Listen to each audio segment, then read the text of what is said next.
Amigas y amigos, señoras y señores, damas y caballeros, tengan muy, pero muy buena tarde. Sean bienvenidos a Conexión Académica. Mi nombre es Edgar Hernández Morales. Hoy vamos a platicar con el doctor René Santizo Ofión. Él es especialista en cirugía general, egresado de la Universidad de San Carlos de Guatemala. También tiene la especialidad en otorrinolaringología por la Universidad Autónoma de México. Es autor de los libros Desde el umbral de la muerte y del libro Morí y vi. Son los libros del doctor René Santizo Fión, con quien vamos a platicar hoy el tema, el exorcismo. Vamos a platicar entonces con el doctor René Santizo Fión y le damos la bienvenida. ¿Qué tal, doctor? Bienvenido a Conexión Académica. Hola Edgar, hola a todos los radioescuchas y todas las personas que nos miran por los diferentes medios. Bien, doctor. El exorcismo, doctor. Eh, ¿Cómo podemos ver el exorcismo desde una perspectiva religiosa, doctor? Bien Edgar, el exorcismo es ya una extracción, digámoslo así, de un demonio o de un cuerpo humano. Este tipo de pensamientos mágicos, religiosos, los hemos visto a través de la historia de la humanidad, desde que somos Homo sapiens, erectus, habilis, neandertales, cromañones, etcétera. Entonces, a través de la historia de la humanidad ha surgido ese pensamiento mágico de pensar en los fantasmas, de pensar en los muertos. Bueno, ¿qué pasa con los muertos? Incluso los neandertales, ¿verdad? Tienen ya vestigios antropológicos y arqueológicos donde observamos que se enterraban a los muertos, pues. Eso quiere decir que sí había cierta intuición evolutiva de un más allá. Y ese más allá se puede representar a través de manifestaciones, espíritus, ánimas, espantos. Aquí en Guatemala me acuerdo de la calle donde tú vives, que yo la oía con mis papás en la radio, lo pasaban, no creo si era viernes o sábados. Entonces se vuelve una tradición, no solamente evolutiva, histórica, sino que cultural también. Entonces, el exorcismo se puede observar ya en el Nuevo Testamento, con la historia de Jesús y el endemoniado de Gerasa. Es un endemoniado que está con mucha fuerza, no lo pueden amarrar, le ponen cadenas y se quita las cadenas, se levanta en las noches y anda por las tumbas de la ciudad, espanta a las personas, en fin. Entonces toda la gente le dice a Jesús que vaya a ayudarlo, pues porque él está poseído por demonios y él va y le dice que cuál es el nombre del demonio, le dice que es una legión, porque no es un demonio, no que son muchos demonios. Y en base a eso, pues lo exorciza, manda a todos los demonios a los cerdos y los cerdos se tiran al mar y se mueren. Bueno, pues ese tipo de tradición religiosa ha pervivido desde los primeros siglos del cristianismo. E incluso ya el mismo Jesús les dice que va a mandarlos a todos los apóstoles para que ellos exorcicen a las personas que tienen demonios dentro de su ser. Y así evoluciona el exorcismo en el Vaticano y recientemente, pues, bueno, recientemente hace 500 años, comienza a haber ya una escuela del Vaticano de exorcistas, los cuales llevan un entrenamiento y una disciplina y unos estudios y unos ritos que los van transmitiendo de generación en generación hasta llegar ahora a las películas que traen esa información, como la película esa del exorcista de 1970, 80 por ahí, que se volvió famosa porque en realidad era un testimonio escrito real de un caso de un exorcismo que sucedió y por eso es que es tan impactante porque tiene todos los pequeños detalles que nos causan ese temor y esa angustia como seres humanos que somos.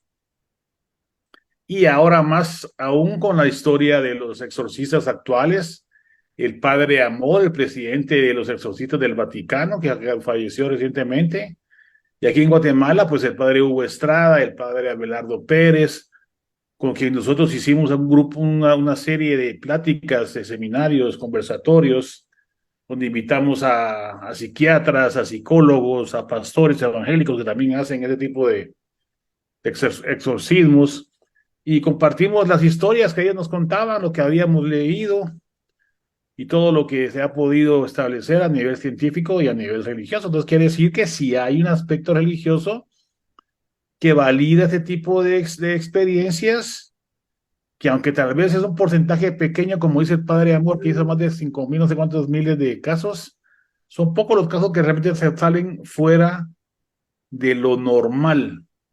¿Qué es fuera de lo normal? Bueno, yo como les cuento, hice varios seminarios, varias investigaciones. Y básicamente, el resumen es que cuando una persona está dominada por el diablo, entre comillas, y esta persona sabe cosas que no debía de saber, por ejemplo, cosas que le pasó al exorcista o a las personas que llegan a ayudar al padre, que no debería saberlo, y lo sabe. Es una seña de que está poseído. Dos, que hable idiomas que no debería saber, por ejemplo, latín o griego o algo así, que generalmente los exorcistas saben, pero el que está ahí no, pues, no tiene por qué saberlo, pues. Y otra cosa importante, por ejemplo, que también puedan tener la fuerza herculeana, una fuerza extraordinaria, donde dos o tres o cuatro o cinco personas tienen que detener a la persona porque es muy fuerte. Y el Padre Amor en sus libros lo relata, pues. Me encuentro con el diablo y hablo un exorcista. El Padre Amor narra ese tipo de experiencias, las cuales tienen que analizar desde diferentes perspectivas, como hemos hablado aquí, porque así es como podemos utilizar nuestra mente con pensamiento crítico y no solamente decir sí o no, pues va, que uno generalmente te pone en una postura, estoy a favor, estoy en contra, o creo o no creo, pero no debe ser así. Entonces tenemos que desarrollar nuestro pensamiento crítico y analizar todas las perspectivas, tanto científicas como religiosas, como legales, como, no sé, metafísicas y como ustedes quieran, y analizar cada aspecto y tratar de establecer qué es lo que está pasando, porque un fenómeno pasa, igual que las experiencias cercanas a la muerte que yo tuve, igual que la hipnosis, por ejemplo, igual que la telepatía, otras cosas, investiguémoslas. ¿Por qué catalogarlas o etiquetarlas con que son buenas o malas? No, no, no. O que si son ciertas o falsas, no. Igual que Palestina e Israel, no.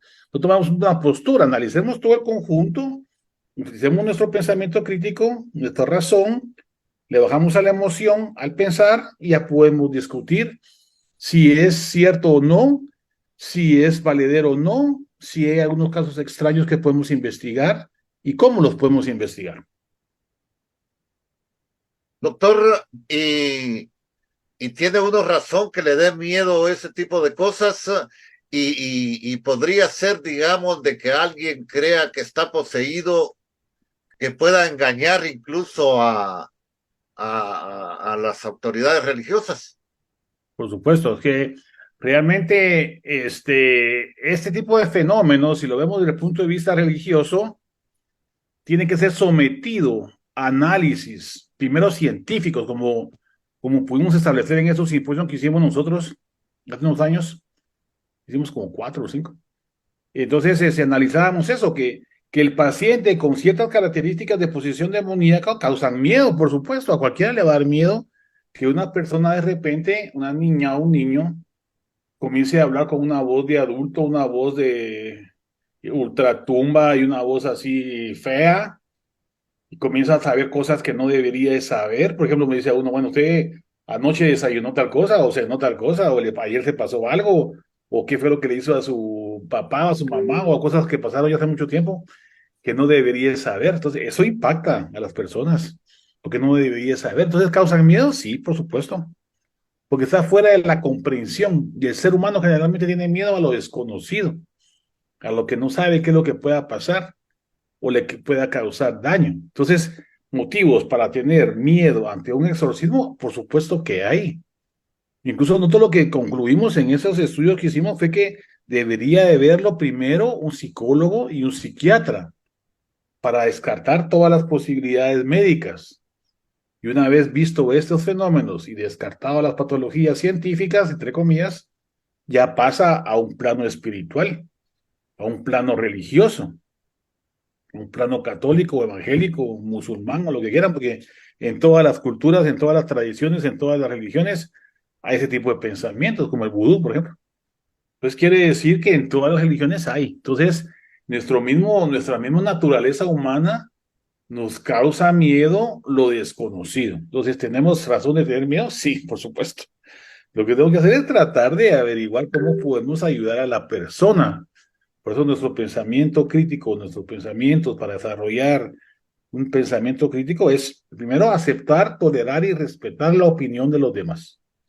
No tomemos posturas, ni querramos y poner nuestro criterio y nuestra verdad. No. Para poder platicar, aceptemos lo que el otro piensa, sencillamente.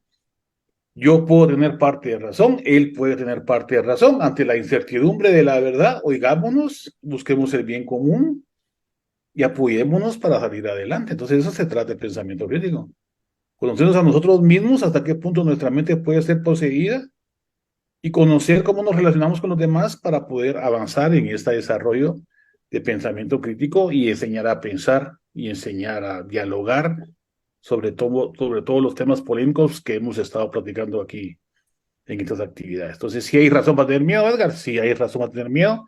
¿Sucede el fenómeno? Sí sucede. El padre Abelardo Pérez, que está en Sololá, tiene un libro que se llama, me llaman Mashimón, el diablo con corbata y sombrero, y en esas reuniones nos contaban los casos en los cuales muchas veces los psiquiatras o algunos psicólogos habían estado presentes y ellos daban fe científica de lo que estaba sucediendo. Pues. Entonces, por eso lo presentamos así, para que todos pudiéramos opinar, todos pudiéramos hacer y aprender y apoyar a las personas. Pues de eso se trata, de apoyar a la persona para que salga de su situación y que trate de volver a su vida normal. No siempre es fácil, pues tarda. Como hemos hablado en esas sesiones, que hay gente que tiene esos casos por años, pues no es así nomás de que ya llegó, me exorcistan y ya se curó, ¿no?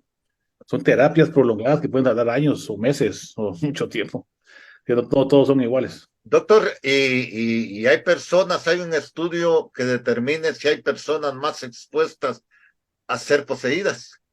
Sí, incluso el padre Amor y el padre Hugo Estrada y el padre Abelardo Pérez nos comentaban eso, que lo que sucede muchas veces es que las personas abren las puertas, abren esos espacios de espiritualidad profunda, maligna, digámoslo así. Entonces juegan Ouija o van con los brujos o hacen hechicería o van con el vudú o el mal de ojo o que todas esas cosas. Entonces abren esos espacios en los cuales las personas que son susceptibles, que no son todas, por supuesto, como todo el tiempo, en toda la vida de la humanidad, hay personas que son más propensas y personas que son menos propensas, pero si ustedes abren las puertas al mal, como dice el padre Hugo Estrada y el padre Abelardo Pérez y el padre Amor también, todavía lo pueden ver ahí en videos de YouTube. El padre Amor tiene muchas entrevistas y películas y todo, y narra sus historias, y ahí están los libros también si lo quieren ir a leer. El libro del padre Amor se llama Hablando con el Diablo, y les hablo del exorcista, que fueron los libros que yo leí.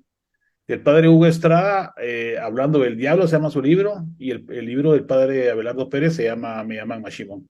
Entonces ahí pueden, esos libros pueden leer las historias y evidencias religiosas, e incluso a nivel científico hay 190 artículos relacionados con este tipo de problemas que pueden también ir a investigarlos. Y hay uno de Ferracucci en Italia que estudió los casos científicamente del padre Amor.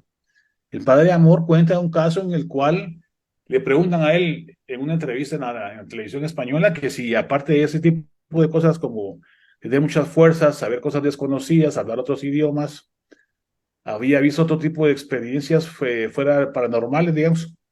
Entonces él narra la historia de una señora, un patojo que le evitaba. Lo agarraban entre 6 personas y aún así se levantaba con todos los 6, con todo y la hacía. Entonces, ¿cómo se explica eso? No sé. Pero él narra la historia. Entonces es cuestión de evidenciarlo, de estudiarlo, de analizarlo. Y hay algunos videos muy interesantes. Cuando di las charlas, a veces pueden ver los videos esos. Ahí se miran los videos, pues.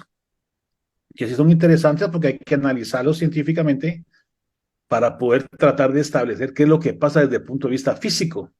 Porque el punto de vista espiritual, y lo sabemos, pues es un demonio que posee a la persona, puede ser una personalidad múltiple, puede ser desórdenes de personalidad disociativo, dicen algunos científicos, pero sea lo que sea, tenemos que analizarlo y estudiarlo, porque ¿por qué tenerle miedo o decir, no, eso no es y me voy y me hago loco? No, no, no, vamos a analizar qué es lo que está pasando aquí. Sea lo que sea, vamos a investigarlo y analicemos. ¿No? Ese es un pensamiento crítico. No, no es mentira, no le hagan caso que se mueran. No, no, hay que investigarse. De eso se trata el pensamiento crítico, no solamente juzgar y etiquetar una cosa como cierta o falsa, porque es lo que hacemos intuitivamente nosotros los humanos, ¿verdad? Agarramos una postura sí o no, bueno o malo, día o noche, y el otro nos cae mal, le ponemos chairo o lo que sea y lo odiamos. No, no, hay que analizarlo, abrir la mente y si somos tan pilas como creemos, vamos a estudiarlo y resolvamos qué es lo que está pasando. Y como yo estudié la hipnosis, les digo que sí sirve, así como yo estudié las experiencias cercanas a la muerte que me pasaron y ya lo investigué, se los puedo decir, igual el exorcismo, igual el chamanismo, igual el efecto placebo, igual la hechicería, igual la psicomagia de Jodorowsky. Otro día hablamos de eso. Es interesante, hay que investigarlo, entonces ya en base científica podemos platicar. Bueno, entonces, ¿qué es lo que está pasando? Vamos a analizar, pues vamos a un caso, vamos a ver el caso, pues investiguemos un caso, que nos caigan. Incluso después de todo eso me cayeron un par de casitos a mí. No pude ir a analizarlos como yo quería, pero se los refería a los padres y a los psiquiatras y psicólogos que lo estudiaran, pues, porque yo no tenía mucho tiempo como para ir al interior de Guatemala a investigarlo, pero sí me hubiera gustado. Entonces yo les dije a ellos que los investigaran ellos, pues, porque ellos eran los expertos en el tema, no yo. Yo solamente era un intermediario entre las diferentes perspectivas para analizarlas con pensamiento crítico, que es lo que yo estoy haciendo con el alma y con la mente y con el espíritu, con el nafi, con todo lo que hemos hablado aquí. Investigar qué es eso del alma, investigar qué es eso de la mente, de la conciencia. Y lo investigo científicamente, espiritualmente y todo. Incluso esto que es una posesión puede ser una enfermedad, sí, puede ser una enfermedad también. Doctor, Pero, y esto se puede ver desde una perspectiva científica. por supuesto, uno se agarra, hay un libro que se llama DMS-5. Es un libro en el cual los psiquiatras y todos los estudiosos de las ciencias médicas mentales, digamos, van como documentando las enfermedades que se pueden investigar desde el punto de vista científico. Entonces, las posesiones demoníacas se les puede llamar desórdenes de identidad disociativo, desórdenes de personalidades múltiples, en fin, tienen otros nombres más. Entonces, sí se pueden investigar con un nombre científico. ¿Qué es lo que sucede? Nadie sabe exactamente qué es lo que sucede, pero se pueden investigar. Entonces, ¿hay estudios sobre personalidades múltiples? Sí. Hay personas y casos investigados con personalidades múltiples y una de las personalidades tiene una fuerza descomunal. Incluso hay películas fragmentadas, una que acabo de ver hace poco, me acuerdo yo. Lo quieren ver ahí en Netflix. Es una personalidad múltiple. Hay unos que son niños, otros que son mujeres, otros que son hombres y otros van, entonces cambian sus personalidades y hay algunos casos que pueden ser una enfermedad mental, pues por supuesto. Pero algunas de esas personalidades tienen poderes, entre comillas, que salen de lo normal, digamos, por decirles algo. Entonces, esa capacidad de salir de lo normal, como hablar un idioma que no debería saber, es lo que tenemos que investigar. Bueno, la mente es capaz de aprender un idioma en una noche. Bueno, si se puede, pues qué interesante, investiguémoslo, tal vez lo vamos a aprovechar y aprendemos un idioma en una noche. Pero eso es lo importante, analizarlo, no etiquetarlo, ni fragmentarlo, no sé, ponerle algo malo o algo bueno. No, no, no, investiguemos qué fue lo que pasa ahí, cómo sabe él lo que le pasó al otro paciente o a uno de los que están ahí presentes en un exorcismo. ¿Cómo lo supo? Bueno, en realidad, a veces leyó su Facebook o leyó la prensa o algo, tal vez sí, va. Pues yo no digo que no, pero hay que investigarlo, hay que analizarlo, hay que ser pragmático y utilizar el pensamiento crítico. Entonces, la ciencia sí se puede investigar. ¿Tiene la mente la capacidad, no sé, de tener una fuerza extraordinaria? Sí, por supuesto. Cuando yo tuve el accidente de aviación, me acuerdo que estaba fracturado de las piernas menos inferiores, fracturado de todos lados y sentado. Estaba metido en la trompa de la avioneta, con las piernas trabadas ahí en la trompa de la avioneta con el accidente de aviación, con el piloto aquí colgando, inconsciente, y sentado, yo sentado, sin poderme mover, le quité el cinturón al piloto, lo cargué, yo sentado lo cargué y lo saqué de la avioneta. Esa no es una fuerza normal, pues. Y lo hice, ¿por qué? Porque tenía la adrenalina al máximo, porque me sabía que me iba a morir, sí. Y entonces el cuerpo puede hacer ese tipo de experiencias sobrehumanas en momentos determinados por estrés, sí. Hay gente que levanta un carro en un accidente automovilístico que normalmente no puede. pero la fuerza de la adrenalina, la fuerza de la emergencia y todas las circunstancias lo hace a uno tener una fuerza hercúlea, dicen los estudiosos de los exorcismos. Bueno, pues sí, puede ser que sea eso. Pero ¿cómo hace para levantar una silla sin estar apoyado en nada? Bueno, investiguemos. ¿Cómo hace para hablar otro idioma? Investiguemos. No nos quedemos con las dudas. Los invito a que investiguen y que investiguen qué más pueda pasar. Doctor, ahí por cuestiones de tiempo, dos preguntas así. Eh, ¿Qué es cierto que si uno le da miedo en un exorcismo, puede ser poseído? Una, y la otra desde una perspectiva legal, ¿cómo se puede ver? Bueno, sí, Edgar, generalmente lo que dicen los sacerdotes y toda la gente que sabe de eso es que tiene que uno guiarse por la gente que sabe, pues, hacia si el sacerdote sabe, el padre Hugo Estrada, el padre Abelardo Pérez, el padre Amor, saben cuáles son los ritos religiosos que tiene que llevar uno, tiene que hacer caso, pues, porque sí se le puede pasar a uno, sí, porque eso uno también se puede enfermar, como uno se enferma mentalmente, como uno se enferma de un catarro, como se enferma de otra cosa, se puede contagiar. Entonces tiene que tener cierta estabilidad espiritual para afrontar ese tipo de situaciones, por supuesto. No va a llevar a una persona que es susceptible. Por ejemplo, hay gente que tiene mucha imaginación y que son así muy propensos a cierto tipo de enfermedades psicosomáticas o esquizofrenia o problemas así psiquiátricos. No los va a meter ahí, pues ahí seguro va a salir contaminado o poseído, como lo quiera ver. Entonces sí se puede contagiar. Mentalmente sí, en aquellas personas susceptibles. Por eso los que van a participar de la investigación o de la situación tienen que estar espiritualmente bien. Y eso tiene que guiarlos por el psiquiatra y por el psicólogo y por el religioso, por el cura. Como nosotros comentábamos en estas reuniones. Bueno, entonces hagamos un protocolo que lo mire el psicólogo primero, después lo mire el psiquiatra y después lo mire el padre. Va. Si pasan estos tres filtros y van a hacer el exorcismo, entonces llamamos a más personas y vamos a un grupo para apoyar la situación. Ese era el protocolo que supuestamente te iba a llevar. Entonces sí se puede. Y entonces en cuanto al problema legal, es un problema, Edgar, porque generalmente aquí intervienen muchas cosas. Pues, por ejemplo, la familia tiene que estar de acuerdo en que el sacerdote y el psiquiatra lo traten. Porque si los familiares no están de acuerdo y el paciente se muere, van a meter a la cárcel al cura y al psiquiatra y a las personas. Entonces, es un problema realmente difícil porque uno no sabe hasta qué punto puede estar poseído o no. Incluso ha habido jueces y ha habido juicios en los cuales la persona ha acreditado que Asao pues, estaba poseído y que no se acuerda de nada cuando mató a otra persona. Y son situaciones difíciles porque ¿cómo comprueba usted realmente si fue una crisis de histeria o una crisis de cólera o estaba poseído por el diablo, digamos, entre comillas? ¿Cómo lo sabe? ¿Cómo lo puede demostrar? No se puede.